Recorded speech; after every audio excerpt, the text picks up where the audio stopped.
Good morning বন্ধুরা, কেমন আছো তোমরা সবাই? আশা করি সবাই ভালো আছে, আমরাও মোটামুটি ভালো আছি। তোমাদের সুপর্ণা ফ্যামিলি ব্লগে অনেক অনেক স্বাগত, ভালোবাসা। দেখো সূর্যটা উঠছে, এত সুন্দর লাগছিল। ভাবছি তোমাদের দেখাবো, ওই দেখো দেখো লাইট উল্টো হলে দেখা যাচ্ছে না। আর তোমাদের দাদার ফরমাইশে বাড়ি এসে তারপরে কাজ বাজ সারলাম, বাসি কাজ ছেড়ে এই যে 8টা 7টার মতো বাজে, তখন আমি তোমার দাদাভাইয়ের জন্য ফেনাবাদ বাজছি। তোমার দাদাভাই হচ্ছে সবাই আমরা ফেনাবাদ খাবো চিনি দিয়ে। আমি বলছি আমি চিনি দিয়ে খেতে পারবো না, আমি আলু সিদ্ধ দিয়েছিলাম কিন্তু আলুটা সিদ্ধ হয়নি, ওর জন্য আমি এখানে আলু একটু চোখা বানাচ্ছি খাবো বলে। কারণ আমার চিনিতে ভাত আমি খেতে পারবো না, ওর জন্য। তারপর এই যে দেখো দেখো সবার জন্য হয়ে গেছে, আমি থালে রেখে দেখেছি, কেউ পুরো খায়নি, সবাই আধা আধা খেয়েছে।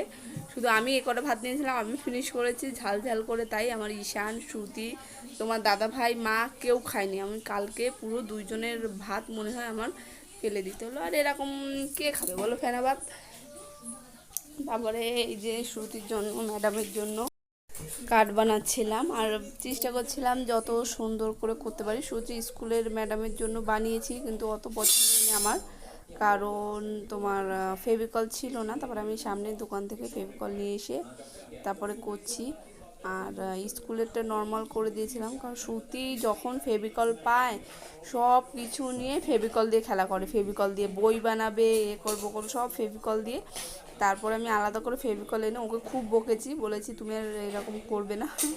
এত ভালোভাবেও বলিনি, একটু বকাঝকা করেছি যে দরকারের সময় কিছু পাওয়া যায় না, ওর জন্য এইসব করো বন্ধ করো।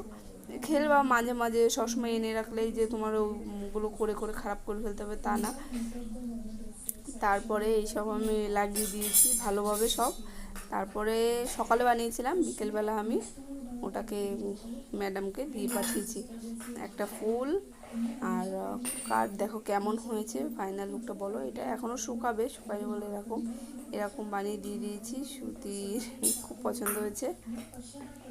শ্রুতির স্কুলের টিউশন ম্যাডামের কার্ড বানালাম, কার্ড বানিয়ে গেছিলাম সামনে বাড়ি, ওরা গণেশ পুজো করেছে, তার খাওয়া দাওয়া আজকে আমরা যাবো সবাই, সবার জন্য সবাই যাবো প্রসাদ খেতে।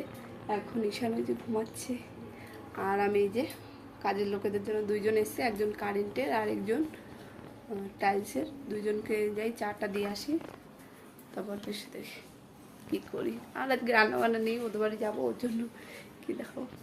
চলো দেখো, এটা পরের দিন সকালবেলা, এই যে আমি মুড়ি খাচ্ছিলাম, ঈশান কলা খাচ্ছিল।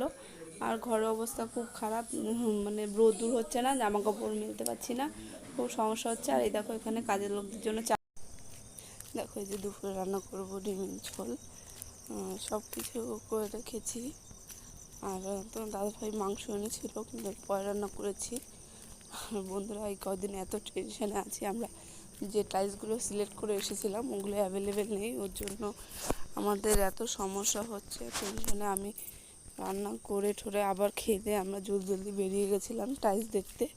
ওর জন্য কিছুদিন হয়েছে যে ভালো করে ভিডিও করতে পারছি না, অর্ধেক করছি আর অর্ধেক করতে পারছি না, কারণ এদিক ওদিক যেতে হচ্ছে।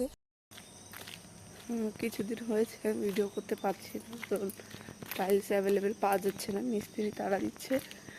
মিস্ত্রি আমাদের এখানে কাজ শেষ করে অন্য জায়গায়ও কাজ করবে, ওর জন্য আর ভালো করে ভিডিও দিচ্ছি না, আধা ভিডিও করে তার ভুলে যাচ্ছি। তারপরে চলে গেছিলাম কালকে আবার টাইলসের দোকানে, কালকে সব ফিক্স করে রেখে এসেছি।